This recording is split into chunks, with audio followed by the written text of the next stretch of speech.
আল্লাহর নেয়ামতের অমূল্য তথ্য 1 থেকে 8 পর্যন্ত মনোযোগ দিয়ে পড়ুন। 1, সুবহানাল্লাহ, জান্নাতে একটি ফল গাছ রোপণ করে নিলেন। 2, আলহামদুলিল্লাহ, মিজানের পাল্লাটা একটু ভারী করে নিলেন। 3, আল্লাহু আকবার, আল্লাহর নামে আর একটি তাকবীর পেশ করলেন।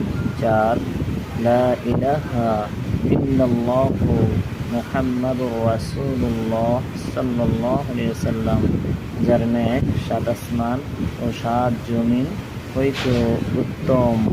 5, লা হাওলা ওয়ালা কুওয়াতা ইল্লা বিল্লাহ, জান্নাতের একটি রত্ন কুড়িয়ে পেলাম।